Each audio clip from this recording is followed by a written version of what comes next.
CM किसान योजना रे जेन माने नुआ करी आवेदन करिथिले जेन मानकर पैसा अटकी जाइछे स्टेट वेरिफिकेशन टा पेंडिंग रे रही जाइछे वर्तमान सुधा जदि तांकर पैसाटा पहुँची नहीं पारबा सेमानकर पैसाटा भी पहुँची पारबा किंतु आपण मानकु गुटे काम करबा के पड़बा केन काम करबा के पड़बा चलून मुई आपण मानकु बते दउछे वीडियोटा तोरे निहाती भाबे फास्ट टू लास्ट पर्यंत देखि दउन देखुन आज्ञा आगर गुटे सिस्टमटा थिला जे आपण माने ऑनलाइन करि देले पैसाटा आसी जाउथिला एबे जेनटा कि सरकार चेंज करि सारिचन जेनटा डॉक्यूमेंट्स चेंज करिछन से डॉक्यूमेंट्सटा होउछे आपण मानकु एग्रीस्टॉक फार्मर आईडी रे रजिस्ट्रेशन करबा के पड़बा आपनकर एग्रीस्टॉक फार्मर आईडी बनाबा के पड़बा जेनटा कि सरकार पूरा मैंडेटरी करि सारिछन आ जदि आपण माने नुआ करी आवेदन करूछन बेले भी आपनको एग्रीस्टॉक रे मैंडेटरी अछि आपण माने फार्मर आईडी बनाबा के पड़बा नै तो एबे ऑनलाइन एखा नै हेबार आरु जदि आगरु आपण माने ऑनलाइन करिथिले पैसा जदि अटकी जाइछे आपनकर सीएम किसान योजना पैसा नै आसी पारबार स्टेट वेरिफिकेशन रे जदि रही जाइछे कंप्लीट हे नै पारबार बेले आपण माने आपनकर एग्रीस्टॉक फार्मर आईडी बने दउन आपनकरटा कंप्लीट हे जिबा आ आपण माने पैसाटा पाई पारबे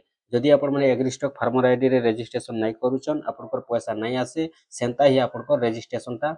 आपनकर स्टेट पेंडिंग रे रहबा केबे भी कंप्लीट हे नै पारे तो जेते जल्दी पारुछन आपण माने सेते जल्दी ठीक करून आपनकर कंप्लीट हे जिबा आ आपनकर पैसाटा भी आसी पारबा।